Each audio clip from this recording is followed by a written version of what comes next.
को अभी रखने जा रहा हूँ। क्या हम सब तैयार हैं? विषय है जैसे आपके स्क्रीन के ऊपर आप पढ़ सकते हैं कि आज का विषय, और मैं चाहता हूं कि इसको पहले हम बोलेंगे और उसके बाद आप भी इसको बोलना सीखेंगे। ऐसा था पौलुस सेवक सेवा में। इसको वापस कहेंगे, ऐसा था पौलुस सेवक सेवा में। इसको तोड़ के पढ़ना है, राइट नथानियल? इसको तोड़ के पढ़ना है। ओके, तो वापस से पढ़ सकते हैं। ऐसा था पौलुस सेवक सेवा में। तो इसको ऐसे भी कह सकते हैं कि एक सेवक था ऐसा सेवा में, वाह, जिसका नाम था पौलुस। और हम सब जानते हैं कि पौलुस एक ऐसा व्यक्ति था जिसने बाइबल के अंदर, न्यू टेस्टमेंट की बात कर रहा हूं, 75% किताबें लिखी है। 75% मतलब 75%। सबका फोकस है या?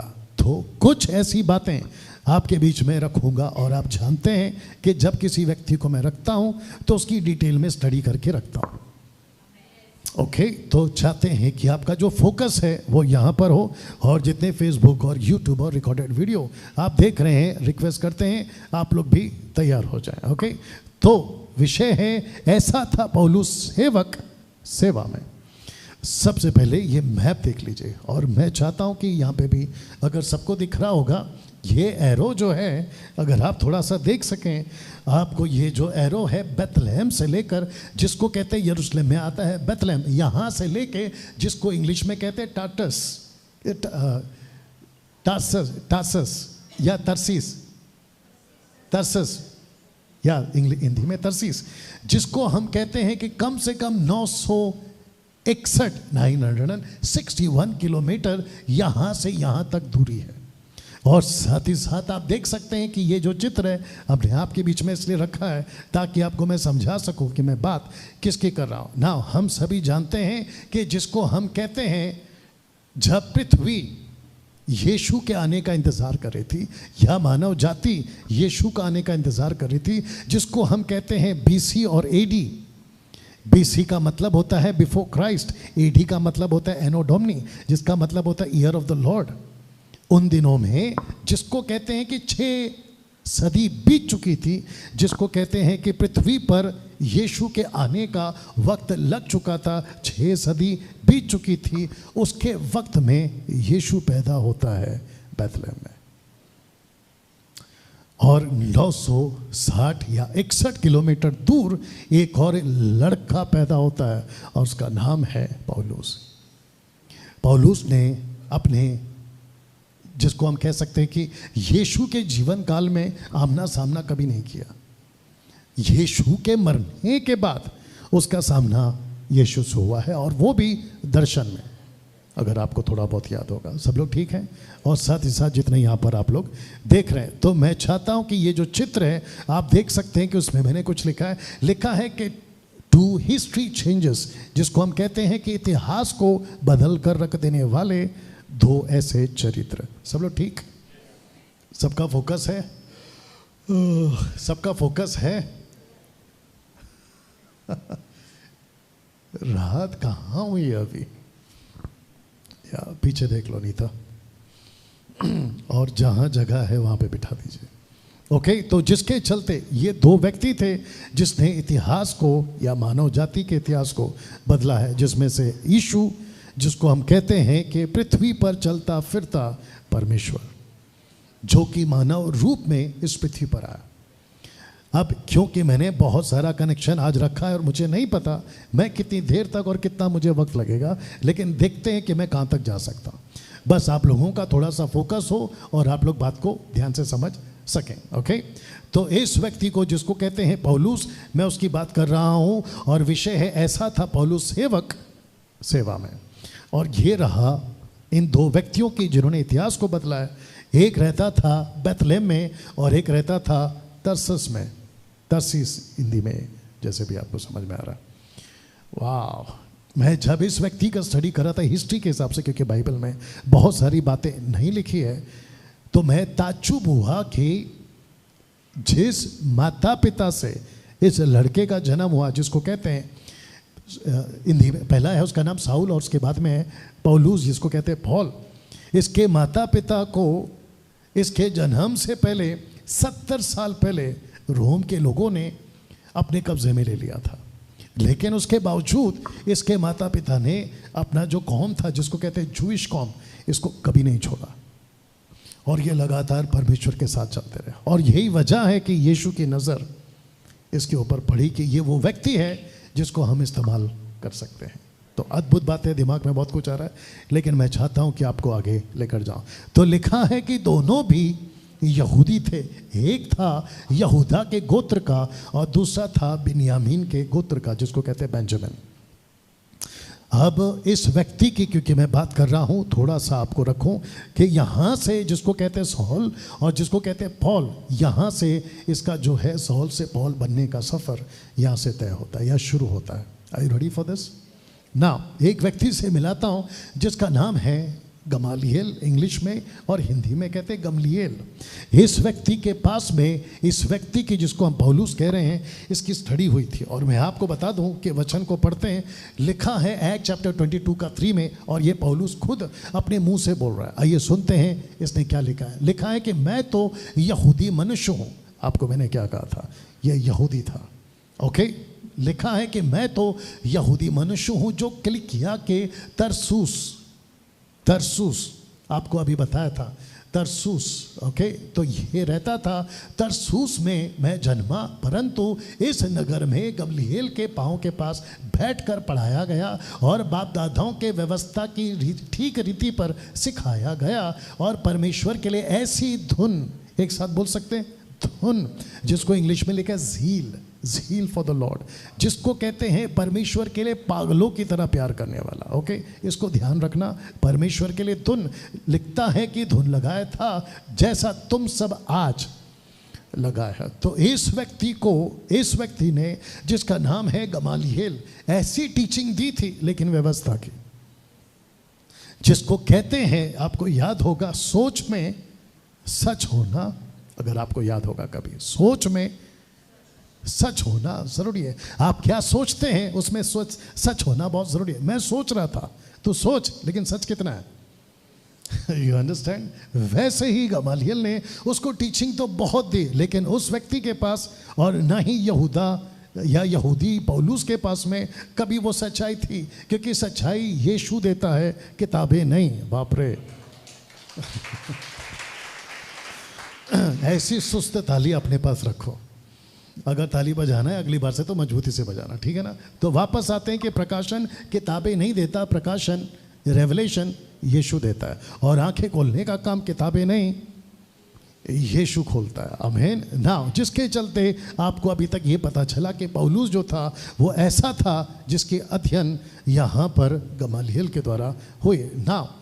मैं चाहता हूं कि आपको एक और एंगल इस व्यक्ति का दूं, जो कि फिलिप्पी की किताब 3 का 5 से 6 में लिखा है। आइए देखते हैं। लिखा है कि 8वें दिन मेरा खतना हुआ। यीशु का खतना कौन से दिन हुआ? 8वें दिन। सब लोग ठीक? ओके, यीशु का खतना हुआ 8वें दिन, पौलुस का भी खतना हुआ 8वें दिन। 8वें दिन क्यों? क्योंकि व्यवस्था का कानून था कि 8वें दिन आपके बच्चे का समर्पण हुआ है।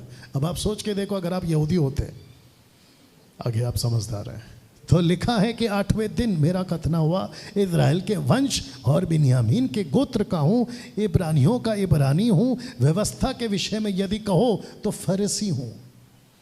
आपको याद होगा मत्ती की किताब उसके 23 अध्याय में यीशु कहता है कि फरीसी मूसा की गद्दी पे बैठे हैं। तो पौलुस जो पहले सौल था, किसकी गद्दी में बैठा है? मूसा की। और फरीसी की टीचिंग बाइबल से जरूर है, जिसको कहते हैं व्यवस्था, लेकिन जीवन नहीं देती। लेकिन उसके बावजूद ये कह रहा है कि मैं फरीसी हूं। उत्साह के विषय में यदि कहो तो कलीसिया का सताने वाला। ओके, जल्दी से आपको बता दूं कि मूसा की टीचिंग अलग है और यीशु की टीचिंग अलग है। सबका फोकस वापस, थैंक यू सर, वापस कहता हूं कि मूसा की टीचिंग अलग है और यीशु की टीचिंग अलग है। मूसा की टीचिंग में एक मंदिर आता है जिसको कहते हैं यरूशलेम का मंदिर, और यीशु की टीचिंग में भी एक मंदिर आता है, लेकिन उसको कहते हैं कलीसिया। मूसा का मंदिर आज नहीं है, लेकिन यीशु की कलीसिया हर जगह है। बस क्या बात, ऐसी आनी चाहिए ताली मजबूती से, ठीक है ना? तो जिसके चलते कहता है कि अगर उत्साह की बात करूं तो मैं कलीसिया को सताता था, और व्यवस्था की धार्मिकता के विषय में यदि कहो तो मैं निर्दोष था। मैं निर्दोष इसलिए था क्योंकि मैं व्यवस्था को पूरी तरह से पालन करता था। दूसरे शब्दों में आप ये कह सकते हो कि मूसा की जो किताबें थी इसको ये घुट घुट कर पीता था। दूसरे शब्दों में ये व्यवस्था से कभी अलग नहीं हुआ। ऐसा व्यक्ति था आपका सॉल, जो बाद में बना पॉल। मैं चाहता हूं कि पौलुस की छवि आपके दिमाग में पहले आ जाए, और अभी तक तो कुछ कुछ जल से आ चुकी होगी। पौलुस कभी टाइम पास वाला आदमी नहीं था। सॉल कभी भी टाइम पास वाला आदमी नहीं था। जब वो गलत था तो भी जुनून के साथ काम करता था, और जब वो सही हुआ तो सवाल ही खत्म। और जिसके लिए मैंने आपको वचन को पढ़वाया ना, इस व्यक्ति ने तरसुस से ट्रैवल करना शुरू किया और ये पहुंचा सीधा यरूशलेम, और कम से कम 960 किलोमीटर से भी ज़्यादा का सफ़र ट्रैवल करता है। पानी के जहाज से आया, ऊंट से आया, घोड़े से आया, मुझे नहीं पता, लेकिन ये पहुंचा। एक जवान लड़का, अभी रखूंगा, एक जवान लड़का यरूशलेम में। अब एक साथ पूछो सब लोग, ठीक? एक साथ पूछो क्यों, सिर्फ पूछो क्यों। वाह, शुक्रिया पूछने के लिए, बहुत ध्यान से सुनना। और ख़ास करके जो प्रचार कर रहे हैं आजकल, जो प्रचारक बनना चाहते हैं, आपको भी ध्यान से सुनना होगा, क्योंकि उस वक्त में शुरुआत हुई थी। शब्द को मैं इसलिए बोल रहा हूँ क्योंकि वहाँ पे यही शब्द चलता था। वो शुरुआत हुई थी क्रिश्चियनिटी की, जिसको आज हम लोगों ने क्रिश्चियनिटी शब्द को लगा दिया है रिलीजियस के हिसाब से। एक होता है हिंदू, एक होता है मुस्लिम, एक होता है सिख, और एक होते हैं लास्ट में ईसाई। ये चार तो फिलहाल लेके चल रहे हैं, हालांकि 5-6 और भी हैं। सबका फोकस उस वक्त में इस व्यक्ति को इतनी छिड़ थी कि क्रिश्चियनिटी कैसे फैल रही है, जिसको क्रिश्चियनिटी को मैं कहता हूं आज की तारीख में क्राइस्ट फॉलोवर्स, यीशु के पीछे चलने वाले को क्रिश्चियंस कहते हैं। उस वक्त में भी ऐसा ही था, लेकिन आजकल क्या है, मेरे ऊपर देख लो आप, इसको कहते हैं क्रिश्चियंस। मेरे लेफ्ट साइड या राइट साइड देख लो आप, क्रिसमस ट्री, जो कि हमारा नहीं है, जो कि हमने नहीं लगाया, क्योंकि ये चर्च हम भाड़े पे लेते हैं, इसका पैसा देते हैं, यहाँ के लोगों ने लगाया। इसको कहते हैं क्रिश्चियंस। सबका फोकस। और जो कि 25 और 26 या 24 को एक लाल कपड़ा वाला मोटा सा आदमी आपको सड़क में घूमता हुआ दिख जाएगा भीड़ के साथ में, उसको कहते हैं सेंटा क्लॉस, या जो भी गिफ्ट बांटने वाला। ये है क्रिश्चियन इनके हिसाब से। लेकिन उस वक्त में पौलुस को पूछोगे कि क्रिश्चियन का मतलब क्या होता है, वो कहेगा कि एक ऐसा ग्रुप तैयार हो रहा है जो किसी नासरत का आदमी है, जिसका नाम है यीशु, उसके पीछे लोग चल रहे हैं। नासरत का आदमी। और आपको पता है कि ये नासरत का आदमी नहीं था, वो नासरत में आदमी बनकर जरूर आया, लेकिन वो सृष्टि करता था। बस तो जिसके चलते ये व्यक्ति पहुंचा, और जैसे ही पहुंचा आपको नहीं पता ये जाकर बैठ गया। क्यों? क्योंकि ये फरसी था, अभी आपको बताया, मूसा की गद्दी पर, और कहा कि मैं देखता हूं अब कौन क्रिश्चियनिटी को आगे बढ़ाता है। इस व्यक्ति ने ऐसा जुनून पैदा किया कि जो भी यीशु का गीत गाएगा उसको ख़त्म, जो यीशु का प्रचार करेगा उसको ख़त्म, जो हाउस चर्च चलाएगा उसको ख़त्म, सीधा या तो जेल या तो कत्ल। ऐसे व्यक्ति ने एक व्यक्ति का कत्ल करने के पीछे अपने खुद की जिम्मेदारी ली और कहा कि इसको मारो और इसके बिहाफ में मैं खड़ा रहूँगा। अगर किसी ने पूछा कि इसको किसने मारा है और उसका नाम जो भी उसको मारा गया भी रखूँगा, उसके बदले में तुम मुझे मेरा नाम लेना कि मैंने मारा है। और उस व्यक्ति का नाम था स्टीफन।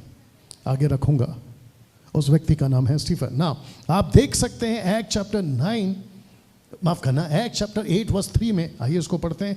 लिखा है कि शाऊल, एक साथ पढ़ सकते हैं प्लीज। लिखा है कि शाऊल कलीसिया को, ये शब्द पे ध्यान देना, और साथ ही साथ ये व्यक्ति को मैंने शाऊल बनाया क्योंकि ये इतना खुखार था, मसीहों को देखता था इसका दिमाग खराब हो जाता था। इस व्यक्ति ने कहा मैं कलीसिया को ऐसा उजाड़ूंगा। तो आप ये चित्र देख सकते हैं, लिखा है कि कलीसिया को उजाड़ रहा था। लिखा है कि घर घर घुसकर पुरुषों और स्त्रियों को घसीट घसीट कर। अब आप सोच सकते हैं कि इसका जो दिमाग है वो कितना ख़राब हुआ रहेगा। जिसके चलते मैं चाहता हूँ, अगर आपको याद होगा एक शब्द पढ़वाया था, वो था धुन। अगर आप पढ़ सकते हैं धुन। इस व्यक्ति को थी मसीह के लोगों को मारने की धुन। इसको लगा कि मैं जो काम कर रहा हूँ वो परमेश्वर को खूब पसंद आ रहा है। लेकिन इसी व्यक्ति ने अपना एक स्टेटमेंट लिखा है। आइए सुनते कि उसने क्या लिखा है। लिखा है रोमियो की किताब उसका 10:2 में, क्योंकि मैं उनकी गवाही देता हूँ कि उनको परमेश्वर के लिए धुन तो रहती है परंतु बुद्धिमानी के साथ नहीं। ये व्यक्ति धुन में है, यस, लेकिन क्या नहीं है? बुद्धिमानी ने। कुछ लोग क्या कहते हैं पता है? मैं चीर दूंगा, फाड़ दूंगा, यीशु के नाम का झंडा गाड़ दूंगा। ऊपर से प्रभु बोलते हैं तेरे बाप का राज है क्या? तू चीर देगा, फाड़ देगा, यीशु के नाम का झंडा गाड़ देगा। ये क्यों कर रहा है? इसको कहते हैं कि कुछ लोग प्रभु के लिए बहुत पागल होते हैं, लेकिन पागलपन के साथ जोर से बुद्धिमानी होना बहुत ज़रूरी है। कृष्णा को ये बात अच्छे से समझ में आ गई बहुत जल्दी। आई थिंक 2-3 साल पहले इसने कहा कि मैं तो गाना गाऊंगा चाहे कुछ भी हो जाए। लेकिन बाद में इसको बुद्धि आए, अभी नहीं भाई, पहले की बात कर रहा हूँ। इसको बुद्धि आए, इसने बोला नहीं, मैं ऐसा गाना नहीं गा सकता जो गाने परमेश्वर को पसंद नहीं है। थोड़ा आइज दे और आवाज़ दे।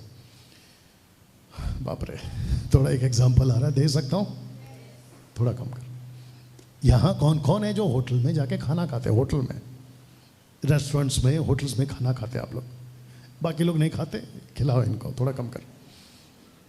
आप जैसे ही होटल में बैठते हैं, वेटर आता है और कहता है कि सर आपका स्वागत है होटल में, लेकिन चुपचाप बैठे रहो, जो खिला रहा हूँ वही खाओ और हमारा बिल भर के जाना। ऐसे करता है? या फिर आपको पूछता है कि आपको क्या खाना है? वो आपको पूछता है, ऊपर से इतना बड़ा किताब देता है, किसी किसी को पढ़ने भी नहीं आता है, और कहता है कि सर इसमें से क्या ऑर्डर देना है आपको, आप बोलिए, हम आपको लाकर देंगे। ऐसा करता है कि नहीं करता है? आप सोच के देखिए, तो समझ गया अभी।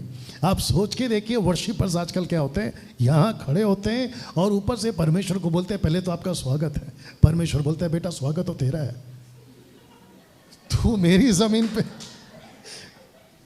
ज़मीन पे खड़ा होकर, मेरे द्वारा पैदा होकर तू मेरा स्वागत कर रहा है। तेरी औकात है मेरा स्वागत करने की? साहब ठीक है ना। फिर ऊपर से कहता है कि आज मैं ये गाऊंगा, स्वीकार कर। ऊपर से परमेश्वर बोलता है मेरे को नहीं सुनना है तेरा ये। आप लोग कितने लोग समझ गए मैं क्या बात कर रहा हूं? तो कहता है कि धुन तो है, उजाड़ रहा था, इसको कहते धुन तो है, आगे बोल दो, लेकिन अकल ने। और तब जाकर कृष्णा को समझ आ गया। इसने बोला मैं ऐसा कोई गीत नहीं गाऊंगा जो वचन को मैच, मैं वो सब गीत गाऊंगा जो वचन को भी मैच करता है और परमेश्वर को भी पसंद है। यहाँ तक ठीक? तो इसको थी धुन, इसको थी तड़प। ये पहुंचा 1000 से भी ज़्यादा किलोमीटर या आसपास में ट्रैवल करके यरूशलेम, और कहा मैं सबको ख़त्म कर दूंगा। ऐसे करते करते इस व्यक्ति को थी धुन, लेकिन अकल नहीं थी। अब आपको कुछ समझना होगा। जब पौलुस यहाँ पहुंचा था, बहुत ध्यान से पढ़ना होगा, लिखा है कि अब तक पूरा यरूशलेम लिखा है कि ऐसे एक नए मत से भर चुका था, जिसका हिंदी शब्द है मत और इंग्लिश शब्द है डिनोमिनेशन, जिसको कहते हैं ग्रुप। और वो ग्रुप था नासरत का एक मसीहा का, जिसको उस वक्त में कहते थे एक साथ क्रिश्चियंस, जिसको आज हम कहते हैं यीशु के लोग। अभी तक ठीक है? तो यरूशलेम के अंदर एक ग्रुप पूरी तरह से फैल चुका था। इसका प्रूफ क्या है? आइए देते हैं। इसका प्रूफ है ये वाला वचन, Acts chapter 5 verse 28। लिखा है क्या हमने तुम्हें चिताकर आज्ञा ना दी थी कि तुम इस नाम से उपदेश ना करना, तो भी देखो तुमने सारे यरूशलेम को अपने उपदेश से भर दिया। तो पूरा यरूशलेम इस नए ग्रुप के चपेट में आ चुका था। वेरी गुड, आ चुका था। मैं शब्द चपेट इसलिए यूज कर रहा हूं क्योंकि कई लोगों को जल्दी से समझ में आती है, तो जिसके चलते ये अच्छा चपेट है, नॉट लपेट, चपेट। ओके, वाह। इसको किसने फैलाया था? पतरस। इसको किसने फैलाया था? इस मत को स्टीफन। इसको किसने फैलाया था? फिलिप। इसको किसने फैलाया था? यीशु के बाकी चेलों ने, 120 ने, या उससे भी ज़्यादा जो छुप कर बैठे थे, 500 से भी ज़्यादा। You understand? यरूशलेम के अंदर ये मत अपनी पकड़ मजबूत कर चुका था। वाह। उस वक्त में कॉन्स्टिट्यूशन था ऐसे करो, नहीं। उस वक्त में ऐसे बिल्डिंग्स थे चर्च के, नहीं। उस वक्त में सरकार अपने पक्ष में थी, नहीं। जहां देखो कोई यीशु का प्रचार कर रहा है उसको पकड़ के मारो। आज टोटल उल्टा है। आज कॉन्स्टिट्यूशन में अपना राइट्स है, ऊपर से चर्चेस हैं, ऊपर से आज़ादी है, उसके बावजूद काम ठप पड़ा है। कितने लोग समझ रहे हैं? ये चित्र को देखो और बात को समझो। लिखा है कि साउल की एंट्री यरूशलेम में तब हुई जब ये नया मत पूरी तरह से जड़ पकड़ चुका। यहां जा रहा है पौलुस, जो कि हॉल था, स्तुति के गीत, यहाँ जा रहा है सड़कों पे प्रचार, यहाँ पे जा रहा है यीशु की चर्चा। इस व्यक्ति को ऐसा महसूस हुआ कि ये नया मत अपना कब्जा जमा कैसे रहा है। इस व्यक्ति ने एक दिन उठाया बेड़ा, इसने कहा कि अब मैं सबको ख़त्म करूँगा। और उस वक्त की जो सरकार थी, रोम की, जूइश की जो सरकार थी, उसने लेटर साइन करवाया और उसने कहा कि मैं जाऊँगा। अब इसको नहीं पता था कि इसके साथ क्या होने वाला, बट मैं चाहता हूं कि अगला चित्र देखो और इसको देखने के बाद इसको पढ़िए। लिखा है कि साउल इस नए मत से बहुत छिड़ा हुआ था। आपके नॉलेज के लिए बता दूं कि जिसका पति प्रभु में नहीं है और वो आपसे बहुत चिढ़ता है, जो यहां देख रहे हैं उनको भी बता दो, नंबर्स बताते रहिए जी। जो आपका पति प्रभु में नहीं है और यीशु से बहुत चिढ़ा हुआ है, उसकी जो पारा है ना चिढ़ने की, वो और बढ़ने दो। एक ना एक दिन अगर प्रभु की नज़र उसके ऊपर है, वो बदलेगा। बस शुक्रिया। किसी की पत्नी, आजकल पति आ जाते पति नहीं आती, तो वो भी एक ना एक दिन बदलेगी। माँ बाप या बच्चे, बॉस या रिश्तेदार, आपका पड़ोसी, आपका जो कोई भी है, अगर यीशु की वजह से चिढ़ता है, आप देख सकते हैं वो बहुत चिढ़ा था। परमेश्वर ने बोला बेटा तेरे को यूज करूंगा। हम नहीं जानते कब किसको परमेश्वर बदल सकता है और उसका उद्धार कर कर उसको यूज कर सकता है। आपका काम है प्रार्थना करना। मुझे बहुत कॉल्स आते हैं, मेरा पति नहीं सुधरता, मेरे बच्चे नहीं सुधरते, मेरा पड़ोसी ऐसा है, मेरा बॉस वैसा है। मैं उनको बोल बोल के थक गया हूं। आपको कुछ नहीं करना है, बस चुप रहो। अगर प्रार्थना कर सकते हो तो उसके लिए प्रार्थना करो, अगर वो भी नहीं कर सकते तो कम से कम जोर से चुप रहो, लेकिन चुप भी नहीं रहते। आपको कुछ नहीं करना। यहाँ कौन कौन है अगर सहमत है, क्योंकि मैं आपका पास्टर हूँ या प्रीचर हूँ, आप मेरी हर बात पे सहमत नहीं होना, अगर सही है तो ही सहमत होना। यहाँ कौन कौन सहमत है, अभी जो बोलने जा रहा हूँ उसको पहले सुन लो। यहाँ कौन कौन सहमत है कि व्यक्ति को बदलते आप नहीं, प्रभु है। ऑफ कोर्स आपको खुद को उसने बदला है। यहां एक भी ऐसा व्यक्ति नहीं होगा जिसको जाकर कह सके कि इसको मैंने बदला है। आप बाहर से बदल सकते हैं, अंदर से कभी नहीं बदल सकते। दिमाग में कुछ एग्जाम्पल आ रहा, नहीं जाऊंगा, ठीक है ना। जब ये सब कुछ हो रहा था, इस व्यक्ति ने कहा उस व्यक्ति का कत्ल करो जिसकी वजह से सुसमाचार बहुत तेजी से फैल रहा है, और उसका नाम था स्टीफन। आप देख लीजिए स्टीफन।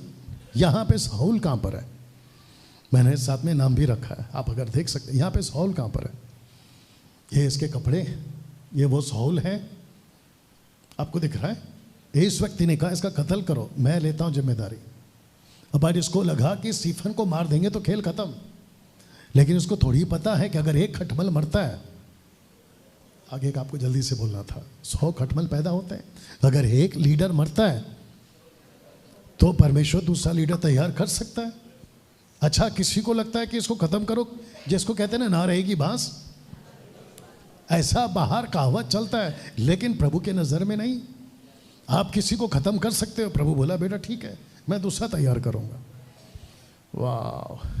किसी ने कहा था, पॉलिटिशियन था वो, उसने कहा कि क्रिश्चियनों को हाथ मत लगाओ। बोला वो क्या, अभी लेटेस्ट का न्यूज़ है। बोला क्रिश्चियनों को हाथ मत लगा। बोला क्यों? बोला एक को हाथ लगा के देख लिया।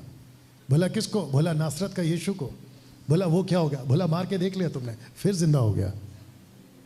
अब तुम किसी को मारोगे, कोई ना कोई तो जिंदा हो ही जाएगा। You understand? किसी व्यक्ति को आपको लगता है कि मैं खत्म कर दूं तो खेल खत्म होगा, नहीं। इस व्यक्ति ने जैसे ही कहा स्टीफन को मारो, मैं चाहता हूं कि ये चित्र, माफ करना, ये वचन को पढ़ें जहां पे इसके बारे में लिखा है कि पौलुस जो था, जो पहले साउल था, वो यंग लड़का था, जवान था। इतना पैशनेट था, उसने कहा कि कुछ भी हो जाए, मैं मसीह जो सुसमाचार फैल रहा है, जो क्रिश्चियन ग्रुप फैल रहा है, मैं उसको रोक कर रहूँगा। सब लोग ठीक? अभी तक आपके दिमाग में कुछ कुछ आ रहा है? वंडरफुल। नाउ जरा इसको पढ़िए। जैसे ही स्टीफन मरा, ओके पीछे जा रहा हूं, जैसे ही स्टीफन मरा, एक जिसको कहते हैं कि एक नया ग्रुप के लिए दरवाजा खुल गया, और वो ग्रुप था अन्य जातियों का। सब लोग ठीक? वो ग्रुप था अन्य जातियों का। मुझे लगता है कि चाय की केटली या थर्मस आप लोगों को खुद के लिए भी लाना पड़ेगा अगली बार से, क्योंकि कुछ लोग जबरदस्ती आंख फाड़ फाड़ के जो कि कोशिश कर रहे हैं कि आंख खुला रखें। ओके, अगली बार खुद के लिए भी थर्मस ला लिया करो। अब जिसको मैं बोल रहा हूं वो समझ गया है या समझ गई है। इस व्यक्ति को लगा कि मैं सब कुछ खत्म कर दूंगा, स्टीफन को मार दूंगा, लेकिन इस व्यक्ति को नहीं पता था कि इसके साथ कुछ होने वाला है। मैं चाहता हूं कि जो अगला चित्र में मैं रखा था, मैं आपको बताता चलूं। इस व्यक्ति को जो साउल था, जो कि बहुत जल्दी पौल बनने वाला है, यीशु ने इस व्यक्ति को अद्भुत तरीके से बदला, अद्भुत तरीके से बदला, अद्भुत तरीके से बदला। इसका ये जो सफर था दमिश्क, अभी तक हम लोग कुछ और बोलते थे, लेकिन ये राइट प्रोनाउंसिएशन है दमिश्क और दमास्कस, ये इसका इंग्लिश शब्द है दमास्कस। सब लोग ठीक? पीछे ये भाई साहब निकला घोड़े पे, या जो भी आपका चित्र में दिख रहा है, घोड़ा बोलूंगा क्योंकि ये जा रहा होगा वहां पर। यीशु की रोशनी इसके ऊपर पड़ती है, और जैसे आप देख सकते हैं ये इसका आखिरी सफर था। जिस शहर में ये जा रहा था उसी शहर में इसका लाइफ बदला है। और इस व्यक्ति ने, जरा चित्र देख लीजिएगा और वचन को पढ़ते हैं यहाँ पर। मैं चाहता हूँ कि आप लोग यहाँ पे पढ़ें। एक्ट चैप्टर 9 वर्स 3 में लिखा है, परंतु चलते चलते जब वह दमिश्क के निकट पहुंचा तो एकाएक आकाश से उसके चारों ओर ज्योति चमकी और वो भूमि पर गिर पड़ा और ये शब्द सुना कि हे शाऊल तू मुझे क्यों सताता है। उसने उससे पूछा, हे प्रभु तू कौन है? उसने कहा, मैं यीशु हूँ जिसे तू सताता है। मैं चाहता हूँ कि आपको ये चित्र फिर से दिखाऊं।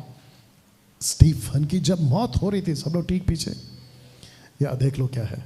जब स्टीफन की मौत हो रही थी, मैं इसको बोल रहा था जब स्टीफन की मौत हो रही थी तो मृत्यु के पहले स्टीफन ने एक शब्द बोला था, और मुझे ऐसा लगता है कि जिसकी वजह से यीशु को नीचे आना पड़ा इस व्यक्ति को बदलने के लिए। वो शब्द क्या था?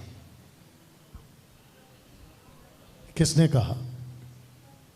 आपके पास माइक है? अगर आपको पता है तो माइक में बोलो। स्टीफन के आखिरी शब्द क्या थे मरने से पहले, अगर किसी को याद है? और यीशु के भी वही शब्द थे क्रूस पर मरने से पहले। बिल्कुल सही जवाब। स्टीफन ने कहा, हे पिता इन्हें माफ कर। तो यीशु ने कहा, ओके मैं इसको माफ करता हूं, और इसको ऐसा माफ करूंगा कि ये दूसरों को बचाएगा। नहीं तो मैं ऐसा कह रहा हूं, लिखा नहीं है, बाकी को वीडियो बनाना तो बनाओ, अगर बनाओगे तो फिर आऊंगा जीसस ने कहा, अगर बेटा इसने प्रार्थना नहीं की होती तो फिर तेरा तो स्टोरी अलग होता, क्योंकि स्टीफन ने कहा इन्हें माफ कर। तो यीशु ने कहा, ठीक है मैं इसी का इस्तेमाल करूंगा, और इस व्यक्ति को दर्शन मिला।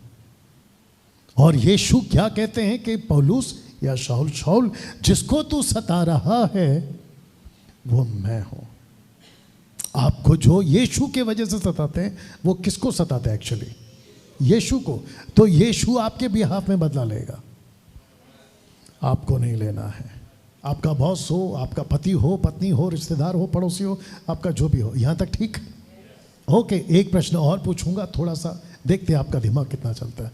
यीशु ने इस व्यक्ति से कौन सी भाषा में बात की? ऑब्वियस है कि वो जिब्रिश नहीं था। रबा रबा, शबा शबा, लबा लबा, उसमें तो बात नहीं करी। कौन सी भाषा होगी? कोई गैस कर सकता है? पौलुस जी, किसने कहा? जोर से। बिल्कुल सही जवाब, इनको चाय पिलाओ इन्हीं के पैसे से। वो भाषा थी हिब्रू, वो भाषा थी हिब्रू। इसको ऐसे कह सकते हैं कि पौलुस ने, जो कि पहले शाऊल था, उसने जब यीशु को बात करते सुना, वो लैंग्वेज थी हिब्रू, इब्रानी। अब कुछ लोग कहते हैं, कुछ बुद्धिजीवी लोग हैं जो कहते हैं कि ऊपर से जो नीचे आता है वो अन्य भाषा ही बात करता है। वाह बेटा, जबकि यीशु को ऐसी कोई भाषा बात करने की जरूरत नहीं है जिसको कहते हैं रबा रबा शबा शबा लबा लबा, क्योंकि वहां पर ऐसी कोई भाषा है नहीं, पहली बात। और ये जिब्रिश है जिसको कहते हैं बड़बड़ करना, बड़बड़ बड़बड़ बड़बड़ बड़बड़ करो, बड़बड़ बड़बड़ बड़बड़ बड़बड़। ये वो यीशु ने साफ कहा इब्रानी भाषा में। उसने कहा कि आप कौन है? पौलुस ने पूछा आप कौन है? उसने कहा कि मैं यीशु नहीं बोला क्योंकि हिंदी शब्द है, जीसस नहीं बोला जल्दी क्योंकि वो इंग्लिश शब्द है, उसने कहा यीशुआ। ओ, तो पौलुस यीशु को क्या बुलाता था? यीशुआ। अब मैं ये नहीं कह रहा हूं कि अगले संडे से यहाँ पे हम लोग सब यीशुआ बुलाए, इसकी कोई जरूरत नहीं है, लैंग्वेज का चक्कर है। आप यीशु बुलाओ, डंके की चोट पे बुलाओ, जीसस बुलाओ, डंके की चोट पे बुलाओ। यहाँ तक ठीक है? 340 फेसबुक पर, 350 यूट्यूब पर, यहाँ पे 100 से भी ज़्यादा, 800 के आसपास है अपना कलीसिया अभी फिलहाल, 800, हाँ 800 के आसपास। वाह। और जितने अभी देख रहे हैं आपका फिर से स्वागत है। खूब शेयर करें, वॉच पार्टी करें। व्हाट्सएप पे लिंक कॉपी करके डाल सकते हैं। इस व्यक्ति ने यीशु को यीशुआ बुलाया। यहाँ तक ठीक? ओके, वक्त को ध्यान रखते हुए बात करूंगा ना। मैं चाहता हूं कि ये दो चित्र हैं, आप यीशु हैं, ये यंग सॉल है, और ये बुढ़ापे तक वाला पॉल है। लिखा है एक्स 9:15 में, परंतु प्रभु ने उससे कहा, कब? जब ये यहाँ नीचे गिर गया तब प्रभु ने उससे कहा हनन्याह से कि जाकर कहो, उसके लिए प्रार्थना करो। लेकिन मैंने उसके बारे में क्या कहा है वो पढ़वा देता हूँ। लिखा, परंतु प्रभु ने उससे कहा तू चला जा, जिसका नाम है हनन्याह, इंग्लिश में अननाइस। उससे कहा तू चला जा, क्योंकि ये व्यक्ति यानी पौलुस, जो कि अभी पहले शाऊल था, पॉल बन गया है, इसको मैंने चुना है अन्य जातियों, राजाओं, इज़राइलियों के सामने मेरा नाम प्रकट करने के लिए मेरा चुना हुआ पात्र है। टोटल 3 है, एक है अन्य जाति, दूसरा है किंग्स, राजाओं को, और तीसरा है एक ऐसी जाति को जहां से तू निकल कर आया, और उसको कहते हैं इज़राइली। इनके बीच में तू खड़ा होगा और मुझे राइटली प्रेजेंट करेगा। एक साथ पूछो क्यों? जोर से पूछो, मजा आएगा। क्या बात है, इसको कहते हैं जबरदस्ती। क्यों? ना तो कभी अन्य जाति यीशु को समझी, ना राजा कभी यीशु को ठीक से समझे, और ना खुद की उसकी कौम इस्राएली तब यीशु को समझी। पौलुस कहता है, पहला कुरिन्थियों, अगर मैं गलत नहीं हूँ, तीसरा अध्याय, कहता है अगर मसीहा को जाना होता तो मसीहा को क्रूस पे नहीं चढ़ाते। तो पौलुस को कहा कि तीनों को बताओ कि मैं कौन हूँ। और जो आपके बीच में खड़ा है डंके की चोट पे बोलता है कि मैं पौलुस की नकल करता हूँ। एक साथ पूछो क्यों? सिर्फ पूछो क्यों? क्योंकि पौलुस यीशु की नकल करता है, और जो यीशु की नकल करेगा हम उसकी नकल करेंगे, और जो अच्छी चीज़ है उसको लेने में हरकत क्या है।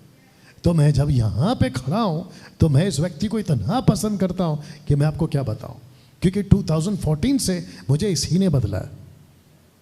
मेरा उद्धार यीशु ने किया है, लेकिन जो जीवन जीना है ना, इसने सिखाया, क्योंकि ये यीशु का चुना हुआ पात्र है। अन्य जाति, दूसरा राजाओं, और तीसरा इज़राइलियों को। वाह। अब आप यहाँ से तैयार हैं? ओके, मुझे जल्दी से बता दो, अगर सबका फोकस है, मुझे जल्दी से बता दो कि आपके दिमाग में पौलुस को लेकर अभी तक पिक्चर क्या बनी है, कि पौलुस कौन था? एक यहूदी, दूसरा सताने वाला, अभी बताया, चौथा, तीसरा, चौथा, जो भी है, एक ऐसा व्यक्ति जिसके अंदर धुन है लेकिन अकल नहीं है। इसको ऐसे कहते हैं, जो कि ये खुद कहता है कि तुझे उसको क्या कहते हैं, हवा में लात मारना, जो भी है तेरे लिए पॉसिबल नहीं है। ये ऐसा व्यक्ति था, लेकिन इससे कभी कुछ नहीं हुआ। जिस व्यक्ति ने सोचा मैं मसीहत को ख़त्म कर दूंगा, वो मसीहत का फाउंडेशन डालने जा रहा है। वाह। अब इसको पढ़ो। लिखा है कि पौलुस अब एक नया प्रचारक बन चुका था। मेरे को एक मोटी सी बाइबल दो, मोटी सी बाइबल दे दो, उधर पीछे दे दो। हाँ दे दे सुमन। वाह, इसको थोड़ी देर के लिए हम कहेंगे, आजा शॉन। पहचान कौन? इधर इधर आजा, इधर आजा। इसको कहेंगे ये शास्त्री है, ये फरसी है, गलती से काला कपड़ा पहन के आ गया आज। इसके पास में किताब थी जिसको कहते हैं तोरा, मूसा की 5 किताबें, तन्हाक, ओल्ड टेस्टमेंट, ये इसके पास में। और पौलुस, ऐसा सोचो मैं हूँ, मैं इससे बहुत सीखता था, मैं इससे प्रचार करूँगा, मैं इसमें से प्रचार करूँगा। और इसमें न्यू टेस्टमेंट अभी आया नहीं है। ओके, सबका फोकस। यीशु ने इसको ऐसा बदला कि सबसे पहले इसको बोला टाटा बाय बाय करो। किसको? शास्त्री फरसी को। और ऊपर से इसको टाटा बाय बाय करो। किसको? जिसको कहते हैं मूसा की किताब। ओ, अभी रखूंगा। पौलुस को यीशु ने कहा अब तुझे टोटल शिफ्ट होना है। जो तू पहले प्रचार करता था अब तू उसको प्रचार नहीं करेगा। तो आप बैठ जाओ, फिर आपको टाटा बाय बाय नमस्ते। अब मेरा क्वेश्चन है, पूछ सकता हूं सबका ध्यान, क्या पौलुस ने मन परिवर्तन करने के बाद व्यवस्था का कभी प्रचार किया? अगर जिसको पता है तो बता दो जोर से। नहीं किया। क्यों? क्योंकि वो उसको छोड़ चुका है। क्या उसने मूसा की व्यवस्था का फाउंडेशन डाला कि खतना होना चाहिए, व्यवस्था का पालन, ऐसा कुछ किया? नहीं किया। इसको कहते हैं कि पौलुस अब एक नया प्रचारक बन चुका था। मैं प्रूफ करूंगा आपको। जगत को उल्टा पुल्टा या उल्टा उलट पुलट या उल्टा पुल्टा जो भी है करने वाला प्रचारक जब ये प्रचार करता था तो ये बाइबल को देखकर या मूसा की किताब को देखकर प्रचार नहीं करता था, इसको प्रकाशन मिलते थे। साहिल आजा, साहिल साहिल साहिल साहिल आजा,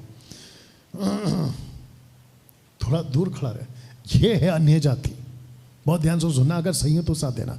ये है अन्य, मेरी तरफ, उधर से जाके मेरी तरफ, मेरी तरफ, बस परफेक्ट। ये है अन्य जाति, इसकी भाषा अलग है, मेरी भाषा अलग है। मुझे इसको प्रचार करना है क्योंकि मैं प्रचारक बन चुका हूँ और मैं ऐसा प्रचारक हूँ, आगे पढ़ लो, जो जगत को उलट पुलट कर सकता है। इसकी भाषा क्या बताऊँ मेरे को नहीं मालूम, लेकिन कुछ तो इसकी भाषा है जो कि मुझे नहीं आती। मुझे इसको प्रचार करना है। अब परमेश्वर का आत्मा यानी यीशु कहता है कि बेटा सॉल या पॉल, मैं तुझे ऐसी भाषा दूंगा जो इसकी खुद की भाषा होगी और ऐसा प्रचार दूंगा जो मेरी होगी और तू इसको प्रचार करेगा। एक मिनट, वाह। पौलुस सोचा होगा थोड़ी देर के लिए कि मैं कभी इसका स्कूल नहीं पढ़ा, मैं इसकी मात्र भूमि का नहीं हूँ, इसकी लैंग्वेज मैंने कभी नहीं सीखी, मैं कैसे प्रचार कर सकता हूँ? परमेश्वर कहता है यही तो गिफ्ट है। और इसी को तो कहते हैं ग्लोसा, इसी को तो कहते हैं अन्य भाषा। और जब ये व्यक्ति मुझे सुन रहा है, पौलुस को सुन रहा है, ये ताज्जुब, बोला तू मेरी भाषा कैसे बात कर रहा है और इतना साफ बात कर रहा है, ऐसा लग रहा है कि तू मेरे गाँव का है। क्या ऐसा हुआ था? ऐसा ही हुआ था और यही होता था तब। लेकिन आजकल क्या है आपको पता है? थैंक यू साहिल, आपको पता है। तो जिसको नींद आ रही होगी मैं उसको ऊपर ला लूंगा यहाँ पे। नहीं तेरे को नहीं लाया उसकी वजह से। सब लोग ठीक? कितने लोग समझ रहे हैं? इस व्यक्ति का प्रचार बदल चुका था। यह ऐसा प्रचारक बन गया जिसने जगत को एक साथ उलट पुलट करके रख दिया। प्रचारक बना मसीह समाज की नई बुनियाद का। इसने फाउंडेशन डाला। मैं जब इसको तैयार कर रहा था, और आपको बता दो, ये लोग जानते हैं मेरी पूरी 2 रात खत्म हुई इसमें। मैं पूरी 2 रात नहीं सोया हूँ, मतलब बाद में सोया हूँ लेकिन रात में नहीं सोया हूँ इसको बनाने के चक्कर में। और मैं जब इसको बना रहा था तो मेरे दिमाग में ना पतरस ऐसे जा रहा था, हाँ पतरस ऐसे जा रहा था। मैं सोच रहा था प्रभु आपने इसको ऐसे बनाया कि इसने फाउंडेशन डाला है। पतरस, एक्सक्यूज मी, पतरस कहाँ था? वो कोई बॉटल ला सकता है प्लीज? प्रश्न उठता है, यहां सब ठीक है? प्रश्न उठता है कि पतरस कहाँ था? बाप रे, मुझे ऐसा लगता है कि पतरस को जब हम ऊपर जाएंगे तो उसको एक बार पूछेंगे कि भाई साहब आप कहाँ थे। मैं इसके ऊपर सिर्फ रख रहा हूं ढक्कन लगा के, क्योंकि मेरे को ढक्कन से कोई प्यार नहीं है। अपने टॉपिक पे आते हैं। मैं सोच रहा था कि पतरस कहाँ गया। एक बार पूछेंगे कि भाई साहब आप कहाँ थे। पतरस वो पहला आदमी था जिसने अपनी मिनिस्ट्री बड़ी जोरों से स्टार्ट की। एनीवे, वो बात की बात है। तो लिखा है कि प्रचारक बना मसीह समाज की बुनियाद डालने वाला, और उसने फाउंडेशन डाली। और जो फाउंडेशन उसने डाली, एक बात बोलने जा रहा हूं, अगर सब सहमत हैं तो साथ दीजिएगा। जब ये फाउंडेशन डाल रहा था, पहले सुन लो ध्यान से, जब ये फाउंडेशन डाल रहा था तभी कैथलिक्स नहीं थे। ओके, ऊपर से गया। जब ये फाउंडेशन डाल रहा था तो पेंटिकोस्टल नहीं थे। जब ये फाउंडेशन डाल रहा था मसीह का, charismatic, independent, Lutheran, brethren, Methodist, ये आए, वो आए, ये आए, कुछ नहीं था। एक ही था और वो मसीह का राज्य था। वाह, या कोई नहीं, एक ही बुनियाद डाला था। इसलिए पौलुस कहता है कि इतने सारे ग्रुप कहां से आ गए, मैंने तो एक ही डाला था, एक विश्वास, एक बपतिस्मा, एक परमेश्वर, इतने सारे कहां से आ गए। अब आप सोच के देखिए, तो हम किसकी नकल करें? इसकी, क्योंकि ये करता है उसकी। वाह, अच्छा है नहीं? प्रचारक बना कि मसीह समाज को कैसा जीना चाहिए। इसने डंके की चोट पे, सब लोग ठीक, इसने डंके की चोट पे बहुत सारी चीजें सिखाए। और सिखाते सिखाते इसका एक स्टेटमेंट पढ़वाता हूं, आइए सुनते हैं। फिलिपियों की किताब 3 का 7 से 9 तक में लिखा है कि परंतु जो जो बातें मेरे लाभ की थी, आपको याद आ गया शास्त्री फरीसी, वो उसकी लाभ की थी। तो लिखा है कि जो बातें मेरे लाभ की थी उन्हीं को मैंने मसीह के कारण। तो मूसा की किताब इसके लिए पहले जो अच्छी थी, अब वही किताब इस व्यक्ति के लिए हानि कैसे हो गई? क्योंकि मूसा की जितनी किताबें हैं उसको मसीह में पूरा मसीह ने ही किया है। अगर उसको वापस उठाकर लेकर घूमोगे तो वो हानि है। ओके, और एक बोलना पड़ेगा, पीतल का सांप ऊपर उठाओ, जिस जिसको सांप ने डसा है वो बच जाएगा। मूसा के टाइम पे याद आ गया, जब सब कुछ ठीक हो गया तो इजरायलियों ने उसी पीतल के सांप के साथ क्या किया? उसी पीतल के सांप की आराधना। इसको कहते हैं मूर्खता, इसको कहते हैं हानि। जो पहले लाभ की थी बाद में वो हो गई इनफैक्ट हानि, नुकसान पहुंचा रहे और पहुंचाई। पीछे क्रूस लगा है। अभी ये जितने लोग देख रहे हैं वो लोग सोच रहे होंगे कि डैनियल भाई आप ऐसे चर्च में हो जहां क्रूस लगाते हो। तो वापस कहता हूं कि ये मेरा चर्च नहीं है। क्रूस का एक वक्त था जो इस्तेमाल हुआ, लेकिन उसके बाद में क्रूस का कोई जरूरत नहीं है। हमें क्रूस की नहीं, जो क्रूस पे चढ़ा उसकी जरूरत है। रुको रुको रुको, और एक आ रहा है, सब लोग ठीक? ओके, तो लिखा है कि उन्हीं को मैंने मसीह के कारण हानि समझ लिया। अब इसको पढ़ो, वरना मैं अपने प्रभु यीशु मसीह की पहचान की उत्तमता के कारण सब बातों को हानि समझता हूं। जिस चीज को या जिस चीज से ओल्ड टेस्टमेंट की बात कर रहा हूं, शास्त्री फरीसी के कॉन्सेप्ट में हो, कहता है कि ये चीज मुझे नुकसान पहुंचाती है, मैंने उसको दूर रखा है। Are you ready for the next one? पढ़िए, जिसके कारण मैंने सब वस्तुओं की हानि उठाई और उन्हें कूड़ा समझता हूं। किसको कूड़ा कह रहा है? किसको कूड़ा कह रहा है? मैं वापस बुला लूं इनको, किसको कूड़ा कह रहा है? शास्त्री फरीसियों के सिस्टम को, मूसा के किताब के सिस्टम को कूड़ा कह रहा है। बाप रे, आप लोग समझ रहे हैं बात को? कहता है कि उन्हें कूड़ा समझता हूं जिससे मैं मसीह को प्राप्त करूं। क्योंकि कुछ चीजें अगर यीशु के खिलाफ हो रही हैं या हिंड्रेंस है या रुकावट है, वो यीशु के नजर में आपको उसको कूड़ा बनाना होगा। बहुत कुछ बोल रहे हैं, दिमाग में आ रहा लेकिन नहीं बोल पाऊंगा। लिखा है कि और उसमें पाया जाऊं, ब्रैकेट में यीशु में लिखा है, ना कि अपनी उस धार्मिकता के साथ जो व्यवस्था में, अभी कॉन्टेक्स्ट आ गया व्यवस्था, सबका फोकस वरना उस धार्मिकता के साथ जो मसीह पर है विश्वास करने के कारण है और परमेश्वर की ओर से विश्वास करने पर मिलती है। तो यहाँ पर कितनी धार्मिकता है? तो रखूंगा। अब इसको पढ़िए, लिखा है कि उनको तेरे विषय में सिखाया गया है। पौलुस के बारे में वहाँ के लोग कहते हैं कि जो यहूदी मन फिरा चुके अन्य जातियों से, उनको तेरे बारे में सिखाया गया है कि तू अन्य जातियों में रहने वाले यहूदियों को मूसा से फिर जाने को सिखाता है और कहता है कि ना अपने बच्चों का खतना कराओ, ना रीतियों पर चलो। सो क्या किया जाए? तो मूसा के बारे में क्या कहते थे? माफ करना, पौलुस के बारे में क्या कहते थे? कि शास्त्री फरीसियों को यह पसंद नहीं करता। लेकिन पहले क्या था? पूरा पसंद करता था। मूसा को एक्सेप्ट नहीं कर रहा है, लेकिन पहले किसकी सिखाता था? मूसा की। खतना खुद का किया है। क्या सिखाता था? खतना। अब क्या कह रहा है? बच्चों का खतना मत कराओ। बाप रे, क्या पौलुस बदला? यस। क्या उसका लाइफ बदला? यस। क्या उसका सिस्टम बदला? यस। क्या उसकी प्रीचिंग बदली? जोर से यस। 2014 से मैं भी बदला, क्योंकि जब यहाँ का कुछ सिस्टम देखा बाइबल से मैच नहीं हो रहा है तो हमने कहा कि बदलो।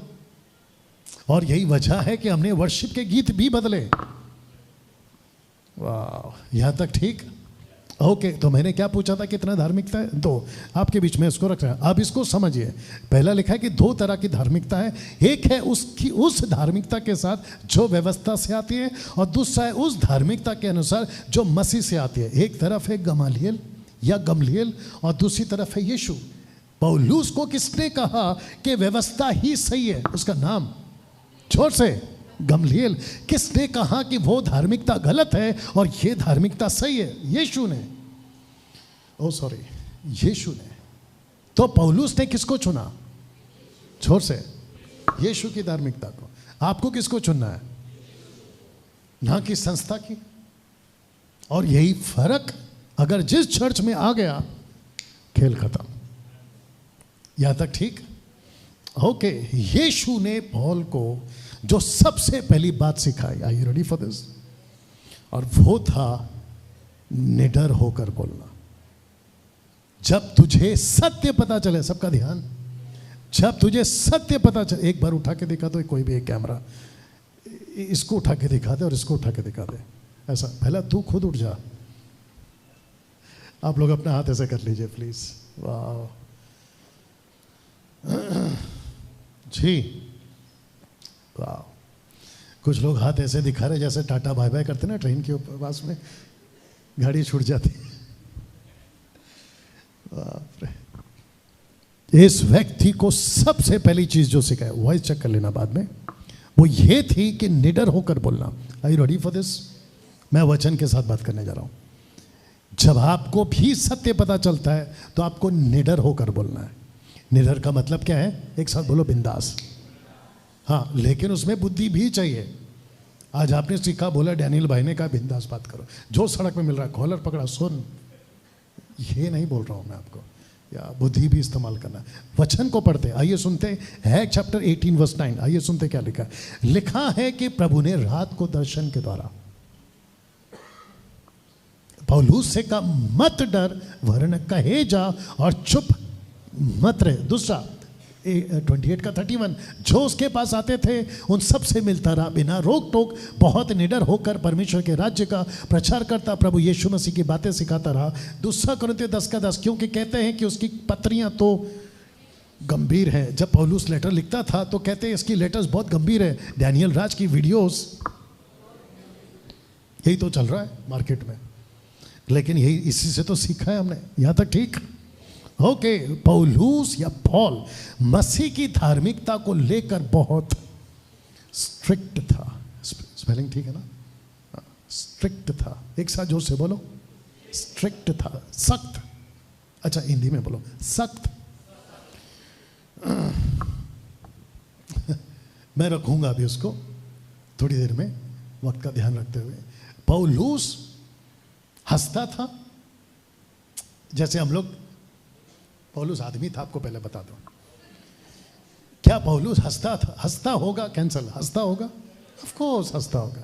पौलुस खाना खाता होगा, ऑफ कोर्स खाना खाता होगा। पौलुस सोता होगा? ऑफ कोर्स सोता होगा। क्या पौलुस को गुस्सा आता था? ऑफ कोर्स आता था। लेकिन पौलुस कभी मैनिपुलेट करता था वचन से, मिलावटी, अरे चलता है, ऐसा कुछ करता था? ओके, सब लोग इस क्रिसमस ट्री को देखो, दिखा सकते हो? क्रिसमस ट्री को दिखा सकता है बेटा? उठकर, उठाकर, जो भी कर सकर। सोच के देखिए, सोच के देखिए, बैठ जा, सोच के देखिए, अगर पौलुस आज होता और वो क्रिसमस ट्री को देखता और ये ऊपर तारा को देखता, पीछे क्रूस को देखता, मेरे को प्लीज बताइए विद द स्टेटमेंट दिस, ये वाला जो मैंने रखा है, वो डांटता चर्चेस को या फिर बोलता है अरे चलता है? एक साथ बोलो सब लोग। सोच के देखिए आप, 50% कैथोलिक चर्चेस इसको मानती है, 50% कैथोलिक चर्च पीछे क्रूस को मानती है, 50% कैथोलिक चर्च क्रिसमस ट्री रखती है। 10-20 साल पहले मैं अपनी आंखों से देख चुका हूं, यह तमाशा नहीं होता था पेंटिकोस्टल, कैरिस्मेटिक और इंडिपेंडेंट चर्चेस में, लेकिन कुछ 10-20 सालों से इतनी कॉपी की है कैथोलिक की कि क्या बताएं। सोच के देखो। तो अगर पौलुस यहां आ जाए तो वो इन सब की तारीफ करेगा या डांट लगाएगा? आपके किसी के भी घर पे, मसीह मंथन बैठक के जितने मेंबर से ध्यान से सुनो, किसी के भी घर पे ये क्रिसमस ट्री जिसको कहते हैं हरा पेड़ नहीं लगाना, क्योंकि ये मूर्ति पूजा से कनेक्टेड है। हम किसी प्रकार का कोई तारा, और आपको बता दूं वो तारा नहीं था, एक बहुत बड़ी भूल है। दैट वॉज नॉट स्टार, वो एक रोशनी थी, बड़ी रोशनी। ज्योतिषों ने कहा एक ट्रांसलेशन में, जो लिखा है ट्रांसलेशन में, लेकिन जो ओरिजिनल ट्रांसलेशन है वो ये कहता है कि उन्होंने बड़ी ज्योति देखी, बिग लाइट। ये बिग लाइट कौन है? वही तो मैं कह रहा हूं, लेकिन उसको नाम क्या दे दिया? तारा। अब जिसने लिखना था उसने लिख दिया, कभी आ रहा है कभी जा रहा है, नाम रखा है तारा। उसको खुद को दिखेंगे एक दिन जब पड़ेगी तो सितारा। You understand?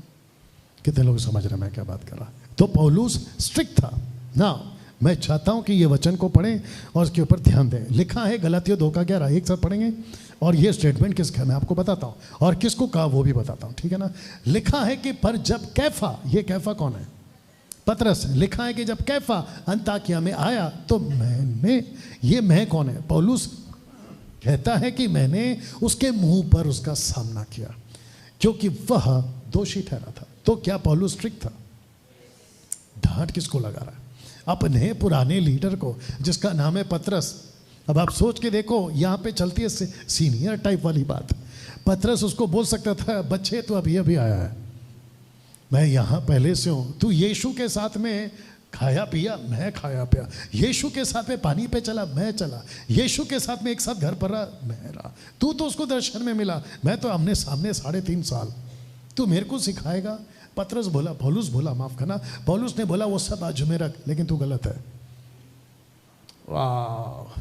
तो यीशु से इसने सबसे पहले क्या सीखा? एक साथ बोलो, निडर होकर बात करना। आपके दाल में नमक कम है ना, चलेगा, जब अगर मुझे खाने पे बुलाओ, मत बुलाओ, वो बात अलग है, या मेरे घर पर आओ, कुछ चीजें चाय में शक्कर कम है वो चलेगा, लेकिन वचन में मिलावट। ये ऐसा आदमी था जो सीधा डांट लगा देता था। अब इसको पढ़िए, पौलुस की छवि आपको बताता हूं, इसको पढ़ लीजिए। जहां प्यार दिखाना था वहां प्यार दिखाता था, जहां डांटना होता था वहां डांटता था। यस और नो? ये सब इसने किससे सीखा? यीशु से। याद आ गया ना? ये मेरा चुना हुआ पात्र है अन्य जाति, राजाओं और इजरायलियों के बीच में ना। इसको देखिए, रोमियो 2:16, ये बहुत पावरफुल है और मैं वक्त का ध्यान रखूंगा। सब लोग ठीक? ओके, एक बार जोर से ताली बजा दीजिए अगर सब लोग ठीक हैं। जी, लिखा है रोमियो 2:16, जिस दिन परमेश्वर मेरे सुसमाचार के अनुसार यीशु मसीह के द्वारा मनुष्य की गुप्त बातों का न्याय करेगा। तो जो येलो लाइन में लिखा है वो किसका सुसमाचार कह रहा है? यीशु का या मेरा? पौलुस किसका सुसमाचार कह रहा है? खुद का या यीशु का? जोर से, किसका? आप ठीक से पढ़िए, खुद का। यहां लिखा है कि जिस दिन परमेश्वर मेरे सुसमाचार के अनुसार यीशु मसीह के द्वारा मनुष्य की गुप्त बातों का न्याय करेगा। तो सुसमाचार पौलुस का कब हो गया? जबकि सुसमाचार यीशु का है। आप कोई भी ट्रांसलेशन में पढ़ लो, आपको यही मिलेगा। आप नहीं समझे? मूसा को किताब किसने दी? यहोवा ने। किसके लिए? इस्राएलियों के लिए। यीशु ने कलीसिया के लिए किताबें किसको दी? पौलुस को। कलीसिया के लिए। तो जब यीशु बात करते थे पौलुस के द्वारा, तो लोग जब सुनते थे किसको सुनते थे? पौलुस को। जैसे इजराइली सुनती थी मूसा को। अब आया समझ में? तो पौलुस कहता है कि जिस किसी भी दिन तुम लोगों का न्याय होगा, मुझे पहला रखा जाएगा। बाप रे! अब इसको देखिए, यहूदियों का न्याय होगा मूसा के अनुसार। रेफरेंस रख दिया हूं, यूहन्ना की किताब 6 का मतलब होता है जॉन, उसका 5:45। और दूसरा लिखा है अविश्वासियों का न्याय होगा उनके ज़मीर के अनुसार, रोमन चैप्टर 2:15। और कलीसिया का न्याय होगा पौलुस के अनुसार, रोमियो की किताब 2:16। सब कुछ स्क्रिप्चर्ड है। ये पोस्ट कैसा लग रहा है आपको? कितने लोग समझ रहे हैं? यहूदियों का न्याय होगा मूसा के हिसाब से, अन्य जातियों का न्याय होगा उनके ज़मीर के हिसाब से, क्योंकि सबको पता है कि गलत गलत होता है। और कलीसिया का न्याय होगा पौलुस के हिसाब से। तो सोच के देखो, जिब्रिश वालों का न्याय, पेंटिकॉस्टल, कैरिस्मेटिक, ये वाले वो वाले, सबका न्याय। क्रूस को मानने वाले, लकड़ी को मानने वाले, क्रिसमस ट्री को मानने वाले, पौलुस को सामने रखेगा। मुझे ऐसा लगता है कि पौलुस सबसे पहले आएगा, यीशु को बोलेगा प्लीज़ 1 मिनट दो मेरे को, प्लीज़ 1 मिनट दो। इन सब के लीडरों के पास जाएगा, पेंटिकॉस्टल, कैरिस्मेटिक, ये जितने भी है, उन सब के जो भी सो कॉल्ड बिशप, अपोस्टल, सबको बोला इधर बेटा, मैं तेरे लिए, कलीसिया के लिए अपना गर्दन कटाया हूँ रोम की सरकार में, ताकि तू ये सब बकवास करे। कितने लोग जानते हैं कि पौलुस का गला कटा है? पौलुस का गला काटा है रोम की सरकार ने, जो उस वक्त का रोम का एम्परर था ना, उसने। सोच के देखिए आप, उसको कितना गुस्सा आएगा। कैसे बोलूं? आपको गुस्सा आता है जब आपके घर पे आपका कोई नुकसान करता है? जोर से। आपने अच्छा खासा घर बनाया, अभी उसको आपको इनॉग्रेशन करना है, अचानक आया किसी ने आपका दीवार तोड़ दिया, आपको गुस्सा आएगा? इसकी गाड़ी खरीदी इसने, किसी ने ऐसा लंबा लकीर खींच दिया, पाकिस्तान का बॉर्डर कर दिया, ऐसा खींच दिया उसने। अब आप सोच के देखिए, जिसने नया गाड़ी खरीदी है उसके ऊपर इतना भी आता है तो दिक्कत होता है ना। ये पौलुस को कितना गुस्सा आएगा कि जिसको मैंने अपनी जान देकर अपनी कलीसिया खड़ी करी यीशु के लिए, उसको तुमने ऐसे बिगाड़ दिया। वाह! यहां तक ठीक? ओके, इसको देखिए, जैसे मूसा द्वारा बनाया गया तब का पवित्र स्थान, मूसा द्वारा। तो मूसा को कहा था कि जैसा लिखा है वैसा ही तुझे बोलना है। सब लोग ठीक? अच्छा, ऐसा क्यों है कि वहां का सेक्शन एक एक करके उठ के जा रहा है? ऐसा क्यों है?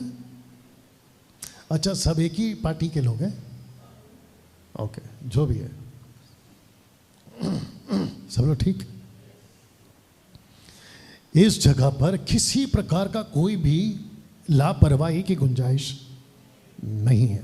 वैसे ही कलीसिया में भी किसी प्रकार की कोई लापरवाही की गुंजाइश। तो जिसके चलते लिखा है कि वैसे ही, जैसे ये, वैसे ही कलीसिया कैसी चलेगी, उसका पूरा तरीका यीशु ने पौलुस को बताया था। ये सुन लो, 2 कुरिन्थियों 11:28, और बातों को छोड़ जिनका वर्णन मैं नहीं करता, सब कलीसियाओं की चिंता प्रतिदिन मुझे सताती है। चर्च का कैसा सिस्टम हो, ये पौलुस को चिंता थी। पता है क्यों? क्योंकि कहता है कि मैं जानता हूं कि मेरे जाने के बाद, कौन? पौलुस बोल रहा है, मेरे जाने के बाद फाड़ने वाले भेड़िए तुम में आएंगे, किसको नहीं छोड़ेंगे। उसने नहीं कहा कि व्यक्ति को, उसने कहा कि झुंड को। ये झुंड कौन है? कलीसिया को नहीं छोड़ेंगे। अब इसको पढ़िए, ये पौलुस का स्टेटमेंट है और मैं चाहता हूं कि इसके ऊपर आप लोग फोकस करें। जरा ध्यान दीजिए, लिखा है कि परमेश्वर, पढ़िए, लिखा है क्योंकि परमेश्वर गड़बड़ी का नहीं परंतु शांति का करता है। पवित्र लोगों की सब कलीसियाओं में है या ऐसा ही होता है। पौलुस है ये, जो मैं जितना चित्र कलेक्ट कर सका आपको समझाने के लिए, पौलुस डांट लगाता था कि ये क्या चल रहा है। आपको पता है गड़बड़ी का मतलब क्या है? आपको मैंने कहा था जब आप गाना गा रहे थे, यीशु मसीह देता खुशी, तो मैंने कहा कि सिर्फ ऐसा ऐसा करने बोलो। आपका शायद ध्यान नहीं गया, बट मैंने शुरू में कहा था कि सब करो लेकिन उछल कूद मत करो। आपको पता है ना? हाँ, अगर कैसे बोलूं, पहले हम खूब करते थे। अगर किसी को याद होगा जो पुराने लोग हैं, पहले हम खूब उछलते थे, मैं खुद उछलता था। लेकिन जब बात समझ में है कि उछल क्यों रहा है, तो नाचने का वजह क्या है? देखिए, हर चीज़ का कोई वजह होता है, कोई भी चीज़ बिना वजह की नहीं होती। तो अगर मैं नाच रहा हूँ या आप नाच रहे, या कृष्णा नचा रहा है या शौन नचा रहा है, तो वजह है कि भाई नाच क्यों रहे? बोला बस ऐसे। मसीहत में ऐसी कुछ नहीं होता, आपको वजह पता होनी चाहिए। और अगर वजह नहीं पता तो नाच क्यों? बोला मैं आज बहुत खुश हूँ, तो फिर जब तू मंडे टू संडे सैटरडे तक, इनफैक्ट जब तू बाहर होता है तब क्या होता है? या बहुत सारी बातें हैं, इसको फिर कभी चर्चा करेंगे। तो पौलुस ने कहा कि चर्च में गड़बड़ी नहीं चाहिए, यहाँ तक ठीक ना। पौलुस डांट लगाता था जब कोई व्यवस्था का नियम कलीसिया में थोपना चाहता था। वचन रख रहा हूं, गलतियों 5:4, तुम जो व्यवस्था के द्वारा धर्मी ठहरना चाहते हो, मसीह से अलग, एक साथ वो पढ़ लो, और अनुग्रह से गिर गए हो। पौलुस डांट लगाता था जब कोई पवित्र आत्मा के दान वरदानों में गड़बड़ी करता था। ये देख लीजिएगा, उसने बिल्कुल साफ कहा, 1 कुरिन्थियों 12:1-3 में, मैं इसको नहीं पढ़ रहा हूँ, इसको रखा हूँ, आप बाद में पढ़ लीजिएगा पॉज करके जब आपके पास वीडियो पहुँचेगी। You understand? पौलुस ने कहा किसी भी दान को एक्सेप्ट मत करो, बल्कि दान को, जो दान है उसको पहले जांचो परखो, उसके बाद उसके ऊपर विश्वास करो। पौलुस डांट लगाता था जब कोई कलीसिया के पैसों में गड़बड़ी करता था। इसको कहता था पौलुस, कैसे पेट के सेवक है। किसके सेवक? पेट के सेवक। यहां कौन कौन है जिससे हम कलेक्शन लेते हैं? अपना हाथ उठाए, और यहां पे भी अगर कोई है जिससे हम आपको क्या कहते हैं कि आपको कहते हैं कि आपका जो दशमांश है वो आपको हमको भेजना होगा, आपका हाथ उठाइए अगर किसी को हम ऐसा बोलते हैं। एक भी नहीं। और वो तो बचा कुछ असर जो भी था उसको भी ख़त्म कर दिया, जो बैग लेके घूमते हैं आप लोग। अगर किसी को देना है, टाइम तो देखना पड़ेगा, यहाँ कौन कौन है जो किसी के शादी के रिसेप्शन में कभी ना कभी तो आप लोग गए हैं? अगर गए हैं तो हाथ उठाइए। कुछ लोग इतना गए हैं, कुछ लोग इतना गए हैं, हाथ नीचे करिए। आपको अच्छे से पता है कि आप पैकेट बना के लाए हैं गिफ्ट का, आप वहाँ तक चल के जाते हैं जहाँ पे दूल्हा दुल्हन बैठे रहते हैं? आप जाते हैं? आप जाते हैं कि वो खुद आते हैं, हे भाई पैकेट दे? आप खुद उनके पास जाते हैं, वो नहीं आते आपके पास में। यस और नो? आप जब घर से आते हैं तो दिमाग बना के आओ ना, क्या आज मुझे 10 रुपया देना है, 50 रुपया देना है, 100 रुपया देना है, 200, 500, जो भी आपकी हैसियत है, आप अपना दिमाग बना के आओ। और इनको आके पूछो, लक्ष्मी अक्का को, या फिर अगर ऑनलाइन देना तो सुमन को, ऐसे आके पूछो वो लाल वाला बैग किधर है। नहीं, मैं भी पूछ रहा हूँ, हाँ, उनको पूछो। बोला क्यों? बोला हमको कुछ देना है और अपनी मर्जी से देना है, ना कि किसी के दबाव से या लालच से। कम ऑन, यस और नो? और कभी आके इनको पूछो, ये जो आप लोग रेंट चलाते हो, ये चर्च चलाते हो, उसका कितना पैसा बचा है? ऐसे कभी आके पूछो। किसी ने पूछा? आके पूछो कि कैसे करते हैं आप लोग। ये सब सेटअप आपको कैसा लग रहा है? ये सब सेटअप आपको कैसा लग रहा है? आपके कानों तक आवाज अच्छे से पहुंचे? हमारा चाचा बैठा है नहीं दुकान में, सब बोला आके लेके जाओ। You understand? पूरा हफ्ते हम खुद को फिट रखते हैं, पूरा हफ्ते हम प्लान करते हैं, आपके बीच में आए, सब कुछ करते हैं। कम ऑन, यस और नो? वो इसलिए ताकि आप तक अच्छी चीजें पहुंचे। लेकिन कुछ लोग ऐसे भी हैं जो पैसे को लेके खूब लूट मचाते हैं। मेरा बर्थडे है, हाँ भाई साहब मेरा बर्थडे है, नहीं आपका बर्थडे है, आप जब गिफ्ट लेते हो तो आप खुद के लिए भी लो और मेरे लिए भी लो। पास्टर ऐसा सिखाते हैं आजकल, कैन यू बिलीव दिस? वहाँ नहीं जाऊँगा, ये आपको अच्छा लगता होगा नहीं, मैं जब ये रखता हूँ अब अंत में वबा खत्म हो गया। Are you ready for this? अभी अंत है तो रेडी होना ही पड़ेगा। अगर आज पौलुस यहां की कलीसियाओं में होता,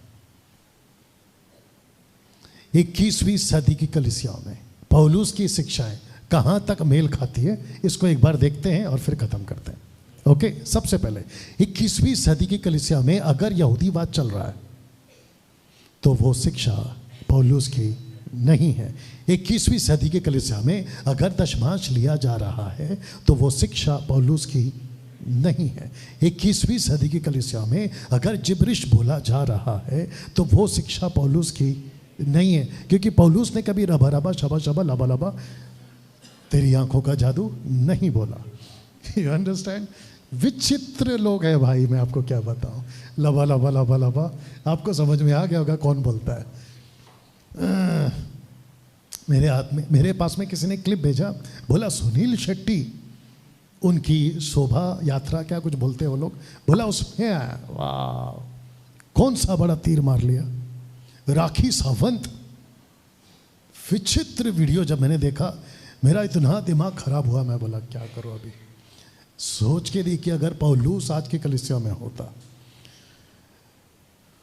सब मुझे नहीं पता लबा लबा का वो क्या करता। You understand? सब गड़बड़ चल रहा है। तो जिसके चलते जिब्रिश पौलुस ने कभी नहीं बोला। दूसरे शब्दों में ये उसकी शिक्षा नहीं है। 21वीं सदी की कलीसिया में अगर आत्मिक पिता बोला जा रहा है तो ये शिक्षा भी पौलुस की नहीं थी, क्योंकि पौलुस ने कभी नहीं कहा कि मुझे तुम्हारा पापा बुलाओ। उसने कभी नहीं कहा, उसने डायरेक्ट स्टेटमेंट कभी नहीं दिया कि मैं तुम्हारा आत्मिक पिता हूं, कभी नहीं।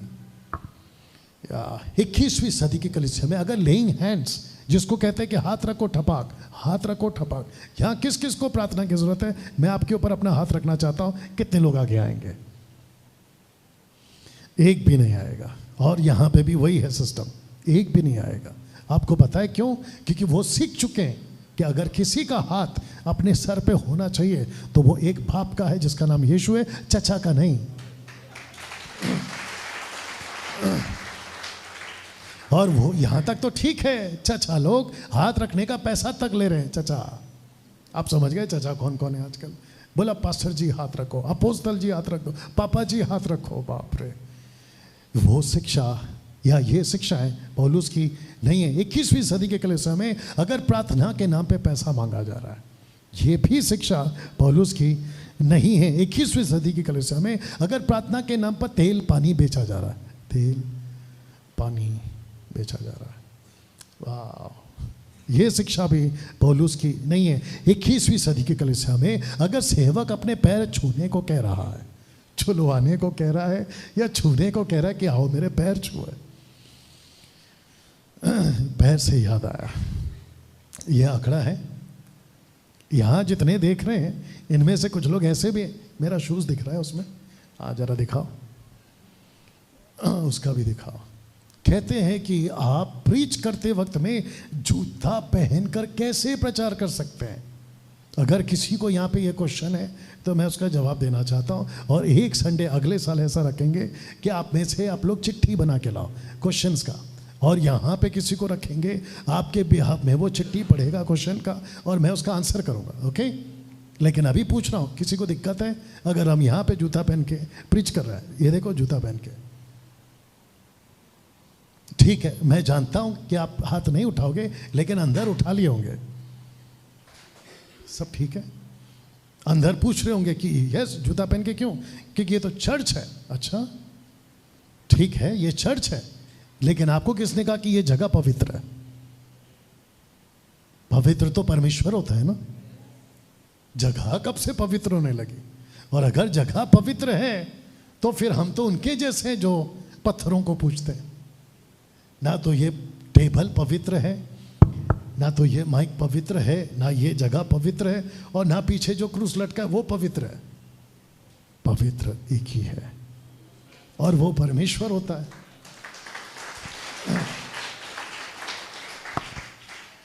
इसको जल्दी से बता के खत्म कर रहा हूं। किसी के पैर नहीं छूना है, आराधना के तौर पे, आदर के रूप में छू सकते हो।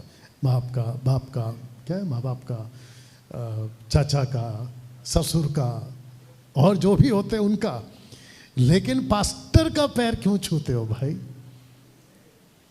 सोच के देखिए, आप में से कोई आ रहा है और सीधा मेरे पैर छू रहा है, सट करके मिलेगा आपको।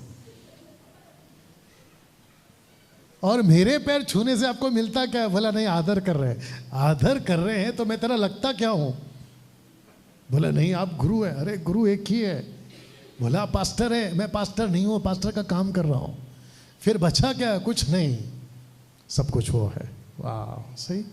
21वीं सदी की कलीसिया में अगर आराधना के नाम पे,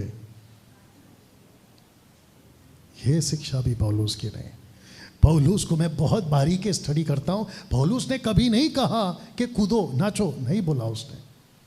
और मैं वापस कहता हूं कि एक दिन हम खूब नाचेंगे। जब सब कुछ खत्म कर लेंगे ना, ऊपर पहुंचेंगे, तब खूब नाचेंगे। जो नहीं नाचूंगा, पकड़ पकड़ के नचवाऊंगा। लेकिन यहां पे नाचने का मतलब क्या है मुझे नहीं समझ। बोला म्यूजिक बहुत अच्छा है। तो म्यूजिक अच्छा है वो किसका है? परमेश्वर का है। आप गीत गाते हो, बोला अरे आधा तो बॉलीवुड मिक्स है तेरे म्यूजिक में, नॉट योर्स। डिंचक पूजा, दिमाग में बहुत कुछ आ रहा है। 21वीं सदी के कलीसिया में अगर मिलावटी प्रचार किया जा रहा है तो वो भी पौलुस का शिक्षा नहीं है। 21वीं सदी की कलीसिया में अगर सेवक आधा सांसारिक और आधा आत्मिक होकर सेवा कर रहा है, वो भी पौलुस की नहीं है। मैं आपको जल्दी से बताता हूँ क्यों। मैं ताज्जुब हुआ कुछ पास्टरों की प्रीचिंग सुनकर। कहते कभी कभी पिक्चर का गाना सुन सकते हैं, कभी कभी पिक्चर का गाना। सब लोग ठीक? मेरे को 10 मिनट दीजिए, मैं खत्म कर देता हूं। आपको नहीं, बात को। मेरे को सबसे ज्यादा टेंशन इसका हो रहा है, इस लड़के का। एक साथ पूछो क्यों? सब लोग ठीक? यहां पे ठीक है? एक साथ पूछो क्यों? क्योंकि ये घर पे रहता है आधा दिन, आधा रात तो ये सोता है, और इसका आधा दिन बीतता है स्कूल में। और इसको जो इसका स्कूल है ना, सेंट जोसेफ, बहुत अच्छा स्कूल है। कुछ लोग यहाँ पे पढ़े हैं। सेंट जोसेफ, सेंट होली, क्या है होली नेम, बहुत अच्छा स्कूल है। लेकिन वहाँ का जो अभी माहौल है, वहाँ पे जो अभी बच्चे जा रहे हैं, बाप रे बाप रे बाप रे। मैं इसको कभी कभी लेने जाता हूँ, मैं ताज्जुब हो जाता हूँ कि क्या क्या सीखता होगा। मैंने लास्ट टाइम आपको खड़ा किया था, मैंने कहा था कि यहाँ से बहुत कुछ जा रहा है। अब आप उसको पूरा 6 दिन, नहीं क्या बोला था, 6 दिन 22 घंटा। अब आप सोच के देखिए, जो आपके जो छोटे छोटे बच्चे हैं वो कितना सारा इंग्लिश पाठ सुनते हैं। इंग्लिश पूरे परिवार को याद करते एक ही साथ, और वो भी तब ज़्यादा याद करते जब किसी के ऊपर गुस्सा आ रहा हो। अभी यहाँ पे कुछ लोग हैं जो फेसबुक यूट्यूब पर है, वो मेरी बात से कनेक्ट करेंगे। मुझे किसी का कॉल आया था, बोला आजकल ठीक नहीं लग रहा है। मैंने तुरंत पकड़ लिया। मैंने उसको सिर्फ इतना पूछा, सच बता रील्स देखता है? बोला हाँ। आपको मैं बताता हूँ रील्स का चक्कर क्या है। रील्स पता है आप लोगों को? फेसबुक यूट्यूब पे जो रील्स बनते हैं, इंस्टाग्राम पर, उसको देखते जाओ देखते जाओ देखते जाओ देखते जाओ देखते जाओ देखते जाओ, एक के बाद एक आएगा टपक टपक। और वो भी आपको बोर नहीं करता है, क्योंकि 3-4 मिनट के अंदर कहीं खत्म हो जाता है। वो भी ज़्यादा बोल दिया मैंने, आपका कम से कम 4 से 5 घंटा ऐसे खत्म। एक वक्त था वॉचमैन्स को रात को नौकरी करने में बहुत तकलीफ होती थी। आजकल नाइट ड्यूटी उनकी अच्छी जा रही है। और आपको पता है जो उनका बॉस होता है ना, वो जब चेक करने आता है सब अलर्ट रहते हैं। बोला यस हम जाग रहे हैं, सीटी बजाते हैं, कहते हम जाग रहे हैं। बोला जाग कैसे रहे? बोला रील जिंदाबाद। अब आप सोच के देखिए कि संसार में 2 मिनट और दीजिए प्लीज।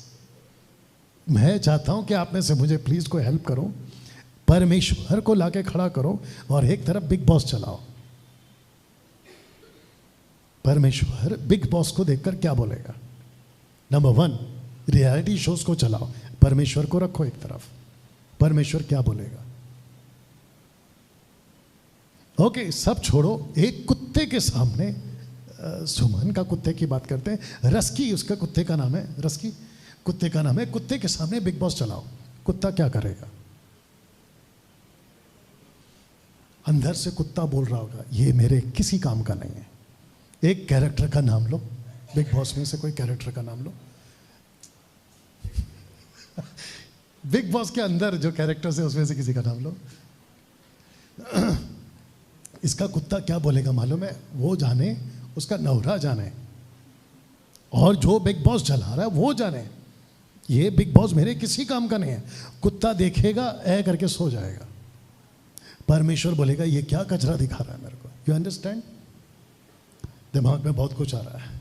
ये लास्ट स्लाइड था और ये थंबनेल होगा इस वीडियो का। तो जब भी आपको ये वीडियो आज रात को अपलोड होगा, मैं चाहता हूं कि दूसरों तक शेयर करें, क्योंकि पौलुस की बहुत सारी बातें आज आपको सीखने को मिली।